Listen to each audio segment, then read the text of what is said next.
අද මම මේ වීඩියෝ ගෙනල්ලා තියෙන්නේ WhatsApp එකට අලුතෙන්ම ආපු ෆීචර් එකක් නැත්නම් අප්ඩේට් එකක් සම්බන්ධව දැනුවත් කරන්න. ඒ කියන්නේ WhatsApp එකට ස්ටේටස් දාන කට්ටියට තමයි මේ අප්ඩේට් එක ගොඩක් දුරට වැදගත් වෙන්නේ.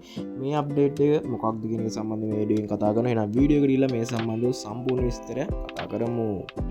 මුලින්ම ඔයගොල්ලෝ WhatsApp එකට එන WhatsApp එකට ඇවිල්ලා WhatsApp එක අප්ඩේට් කරලා නැත්නම් අප්ඩේට් එකක් ඇවිල්ලා තියෙනවා නම් Play Store එකට ගිහලා බලලා අප්ඩේට් කරගන්න. ඊට පස්සේ මෙන්න මෙතන අප්ඩේට්ස් කියලා ඔප්ෂන් එකක් තියෙනවා. මේ අප්ඩේට් කියලා ඔප්ෂන් එකට එන්න ගියාට පස්සේ ඔයගොල්ලෝ මෙතන add status කියන දාන අපි status එක දාන ඔප්ෂන් එකට යනවා. මෙතනදී අපි මොකක් හරි ෆොටෝ එකක් status දානවා කියලා හිතමු. මේ ඔප්ෂන් එකට ගියාට පස්සේ මෙතනින් අපි දැන් අපි status දාන ෆොටෝ එක select කරගන්න. දැන් මම මේ විදිහට ගිහිල්ලා මෙන්න මේ විදිහට මම ස්ටේටස් දාන ෆොටෝ එක සිලෙක්ට් කරගන්නවා. මේ විදිහට සිලෙක්ට් කරගත්තට පස්සේ බලා ගන්න බල මම මේ ඔයගොල්ලන්ට දාලා තියෙන ෆොටෝ එක කියන්නේ thumbnail එකට දාලා තිබ්බ ෆොටෝ එකම තමයි සිලෙක්ට් කරගත්තේ. ඊට පස්සේ අපිට කරන්න තියෙන්නේ මෙතන ඔයගොල්ලන්ට බලා ගන්න බලන ස්ටිකර් එක අයිකන් එකක් තියෙනවා. මේ ස්ටිකර් එකේ අයිකන් එක ටච් කරන්න. මම මීට කලින් වීඩියෝ එකේ රියැක්ෂන් කියන අප්ඩේට් එක ගැන සම්පූර්ණ වීඩියෝ එකක් ගෙනාවා. ඔයගොල්ලෝ දකින්න දැන් හිම එකක්ගේ ස්ක්‍රීන් ස්ටේටස් එකක් දැම්මම හිම අයිකන් එක ටච් කරලා ට්‍රෙන්ඩින් ගේ එන්නේ ටොපික් එක ගැන කතා කරා වීඩියෝ එකක් දාලා තියෙනවා. කැමති නම් බලන්න පුළුවන් channel එකේ ගිහින්. ඊට පස්සේ අලුත්ම එක තමයි මේ ක්වෙස්චන් කියන ඔප්ෂන් එක. ක්වෙස්චන් කියන එක දැම්මම ඔයාලා මෙතනින් ප්‍රශ්නයක් අහන්න තියෙනවා. දැන් උදාහරණයක් විදිහට අපි දාමුකෝ ප්‍රශ්නයක් මේ විදිහට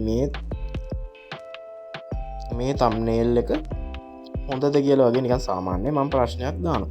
ප්‍රශ්නයක් දාලා ඉවරලා අපිට මේ විදිහට මෙතන උඩ තියෙනවා done කියලා ඔප්ෂන් එක. මේ විදිහට done කියලා ඔප්ෂන් එක ටච් කරගන්න තියෙනවා. ඊට පස්සේ අපිට මේ විදිහට සාමාන්‍ය අපි emoji එකක් ඇඩ් කරනවා. අපිට zoom in out කරන්න පුළුවන්. අවශ්‍ය තැනට ගිහලා අපිට මේක replace කරන්න තියෙනවා. කරලා ඉවරලා ඊට පස්සේ ඔයාලට පුළුවන් මෙන්න මේ විදිහට ඔයගේ status එක දාගන්න.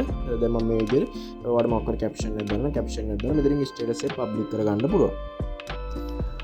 දැන් මම මේ විදිහට මෙතන send icon එක touch කරගන්න. දැන් status එක දැම්මම send කරගන්නවා. දැන් මේ විදිහට බලා ගන්න බල මගේ status එක public වුණා. දැන් අපි බලමු මේ status එක කවුරු හරි බැලුවට පස්සේ කොහොමද මේ status එකට reply එකක් ඒ කියන්නේ කවුරු හරි මේකට අපිට reply කියන්නේ අපි මේ status එක දැම්මට පස්සේ යාට reply එකක් දාන්න බලන්න. ඒ reply එක දැම්මට පස්සේ කොහොමද අපිට පෙන්වන්නේ කියන එක සම්බන්ධව කතා කරමු. දැන් අපි දාපු ස්ටේටස් එක අදාළ පුද්ගලයන් බලලා කවුරු හරි කෙනෙක් බලලා ඒකට රිප්ලයි එකක් දැම්මොත් ඔය විදිහට බලා ගන්න පුළුවන් මෙසේජ් එකක්. ඊට පස්සේ අපි ස්ටේටස් එක කියන්නේ බලන්න අපි ස්ටේටස් එක කීදෙනෙක් බලලා දිලා උඩ බලා ගන්නවා. ඒ ස්ටේටස් එක view කරපු කෙනා සහ ඒ view කරපු කෙනා කමෙන්ට් එකක් දාලා දැන් මේ කමෙන්ට් එක අපිට ඉන්බොක්ස් එකට මෙසේජ් එකක් විදිහට එන්නේ. අපිට මෙතනින්ම තමයි බලා ගන්න. ඒ කියන්නේ අපි දාන ෆොටෝ එකට මෙයා රිප්ලයි එකක් කරනවා. අපිට අර උඩින් වෙන රෙස්පොන්ඩ් කියලා අපි ඇඩ් කරනවනේ. ඒක යාට පෙන්නනවා.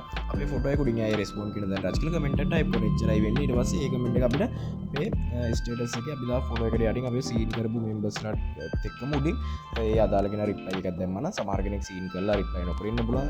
සීන් කරලා රිප්ලයි කරපු කෙනෙක් ඉන්න පුළුවන්. ඒ විදිහට අපිට වෙන මේගොල්ලෝ ෆිල්ටර් කරලා පෙන්නනවා.